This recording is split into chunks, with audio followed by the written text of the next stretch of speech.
In the darkness of the night, a priest was performing a ritual. The person conducting the ritual had already worn a mask on his face, and his assistant had headphones on, trying to sense the changes in the surrounding energy. As soon as the prayer began, everyone's heartbeat in the room sped up. Suddenly, the lights in the room started flickering, and a piercing scream echoed. Everyone was left stunned.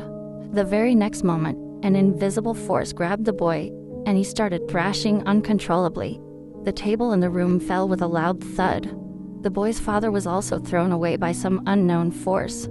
It felt like the influence of this demon was far beyond their imagination. But how did all of this begin? The roots of this horror lie when this family moved into their new home. They thought this would be the beginning of their happy life, but the real terror was yet to come. On the very first night, when Dalton was playing alone in the upstairs room, the door suddenly started creaking open. It felt as if some invisible force was calling him. In the eerie silence of the night, Dalton took a small lamp and went upstairs. He looked around the room and suddenly his eyes fell on a strange storage area. He climbed a ladder to take a closer look, but as soon as he reached out, the ladder broke, and he fell down hard, groaning in pain from the fall. But as soon as his eyes turned toward the dark corner, he saw a terrifying shadow standing there. The boy's mother, Renee, ran in panic, and his father, Josh, followed closely behind. But when they reached the room, there was nothing there. Their son was lying on the floor with only minor injuries. They didn't pay much attention and carried him downstairs. However, as they were about to leave, they noticed an old box in the corner. It was strange because they had just moved into this house and hadn't placed anything there. How did this box get there? The next morning when Dalton woke up, he looked extremely weak and exhausted. His face had turned pale, and he couldn't get out of bed. Slowly, his condition worsened, and he fell into a deep sleep, not waking up for 3 months. During this time, Josh and Renee took him to the hospital several times, but the doctors couldn't find any illness. All his test reports came back normal. Seeing all this, they became increasingly worried. Meanwhile, their younger son Foster also began to experience strange things. Every night he would hear footsteps in his room, but when he woke up, no one was there. One night, out of fear, he locked his room door. But as soon as he did, he heard the same eerie sounds echoing from outside. He was so terrified that he couldn't gather the courage to open the door. Finally, out of panic, he told his mother everything. Hearing this, Renee became scared and immediately told Josh. However, Josh dismissed it as mere imagination and ignored it. But then, someone started banging loudly on the door. When Josh went downstairs to check, there was no one there. They thought it was just a coincidence, so they closed the door and went upstairs. But as soon as they reached the room, the alarms in the house started ringing, and the doors began opening on their own. Even Josh found it strange. He quickly picked up an iron rod and cautiously inspected the entire house. When he didn't find anything suspicious, he closed the door again and somehow made it through the night. But this was just the beginning. The next day, when Renee went to wake her unconscious son to take care of him, she noticed a large red mark near his feet, as if someone had tried to drag him. Seeing this, Renee recalled the events of the previous night when she heard a child crying. She thought it was her daughter, so she immediately went to her room. But when she peeked behind the curtain, there was a terrifying shadow standing there, which sent chills down her spine. Now, upon seeing the red mark on her son, she was convinced that the house was under the influence of an evil entity. Renee discussed the matter with her husband Josh and decided to leave the house. However, thinking that the new house would be safe turned out to be completely wrong. On the very first day in the new house, when Renee went outside to throw the trash, she saw a small child inside the window. But as soon as she entered, the child had vanished. This seemed extremely strange to her, as they had just moved in, and no one else was there. Suddenly, a nearby door shut on its own, and the child appeared again for a moment. Renee was terrified but gathered the courage to slowly approach. Then she noticed that a wooden rocking chair in the corner was moving without any reason. When Renee placed her hand on the door behind a rocking chair, it suddenly burst open, and now it was clear to her that this was the work of an evil spirit. Out of fear, she told her husband that they needed an exorcist help. That's when they called Elise, an expert in controlling spirits and dark forces. As soon as Elise entered the house, she sensed that something terrifying was hidden within. She warned everyone not to turn on the lights in the house. When she reached Dalton's room, she saw that he was still unconscious, but she could feel that an evil spirit had taken possession of him. Strange incidents began happening in the house. as if someone was secretly watching everything. Finally, they decided to call an expert. When she arrived, she carefully inspected the house and asked her assistant to draw a sketch of the ghostly figure. When Renai saw the drawing, her face turned pale. It was the same terrifying shadow she had seen before. But the question was, how did it reach their new house? Elise conducted a deep investigation and eventually found the answer. She revealed that Dalton was not unconscious due to an illness, but because he possessed a unique ability, the power to embark on a spiritual journey. In simple terms, his soul had left his body and was wandering in another dimension. Dalton thought he was just dreaming, but in reality, his soul was drifting. Because of this, an evil spirit targeted him. If action wasn't taken in time, the demon would permanently trap his soul.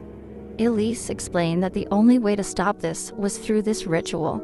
The child's soul could be summoned back, and the strange incidents happening in the house could be stopped. The ritual began soon, and as the chants were recited, strong winds started blowing inside the house. Lightning struck, and the atmosphere became eerie. Suddenly, a terrifying shadow appeared and forcefully pushed the assistant, Tucker, far away. Elise immediately took control of the situation and placed her hand on the child's head, shouting, "Your evil will now come to an end. Leave this body." Slowly, the soul began to leave Dalton's body, and eventually peace returned to the house. But the story didn't end there. Elise then called Josh and said, "You must be wondering how this is related to you. But the truth is shocking. Your son has inherited this power from you." Josh was stunned to hear this. Elise revealed that when Josh was a child, similar incidents happened to him. He also had the ability to embark on a spiritual journey, and it was possible that this hidden power still resided within him. Whenever Ren took pictures of their son, a blurry shadow would always appear next to him. Initially, Ren thought it was a camera glitch, but as these incidents increased, the ghostly figure became clearer in the photos. They began to believe that their son was under the grip of an evil force.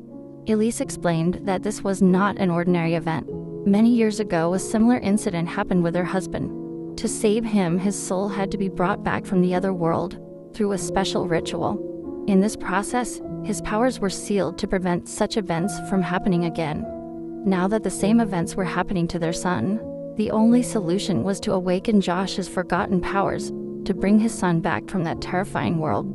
The ritual began, and Josh was sent into a meditative state, where he entered a dark and gloomy realm. Shadows lurked all around him. As he moved forward, a horrifying figure dressed in white cloth passed in front of him. Josh followed it, but as he advanced, more terrifying spirits began to appear. Women sobbing in corners, children running away, and a horrifyingly silent room. It all felt like a haunted realm. Then as soon as he entered a large chamber, he saw 3 men with pale yellow faces sitting at a table. Everything felt as if it was sinking into a dark abyss. Josh gathered his courage and tried to find his son. Suddenly, a loud explosion echoed. He turned around and saw a shadow standing with a gun. Terrified, Josh ran, but accidentally reached a red door. He felt that his son's soul might be trapped behind it. As he tried to open the door, a giant black shadow lunged at him and knocked him to the ground. In the real world, Josh's breathing became rapid, and his body began to convulse. Seeing this, Elise intensified her prayer and called out to Josh, "Josh, you're here to save your son. Don't give up." Hearing her voice gave Josh strength. He pushed the shadow with all his might and advanced toward the door. Inside was a narrow, dark alley. He ran swiftly and found his son chained in a corner. As he unlocked the chains, fear was evident on Dalton's face. He frantically tried to signal something to Josh. When Josh turned around, his eyes widened in horror. A terrifying demon with red eyes suddenly appeared in front of Josh and slammed him to the ground. Before Josh could recover, the ghostly entity lunged at him again and threw him against the wall. The impact was felt in the real world as well. The entire house began to shake. Cracks appeared on the walls, and the floor trembled. Josh realized he couldn't defeat the demon. He quickly picked up his son and started running. However, the path was filled with darkness, eerie shadows lurking from all sides, and distant sounds of sobbing. As they moved forward, Josh felt that the shadow was determined not to let them return. In the real world, Josh's wife Renai started calling out to him loudly in distress, causing a faint light to spread around them.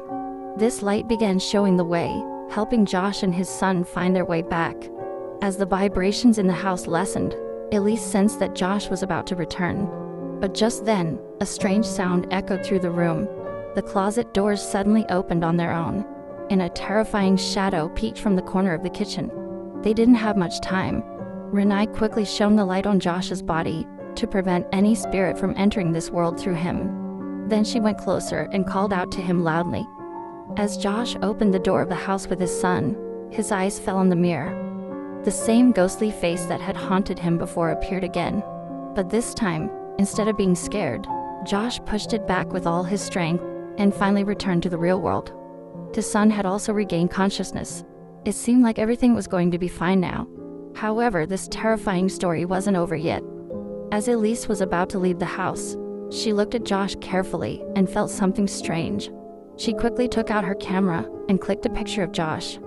The moment the camera's flash lit up, Josh suddenly became furious. His eyes turned red, and he grabbed Elise by the neck. Within moments, her body turned completely cold.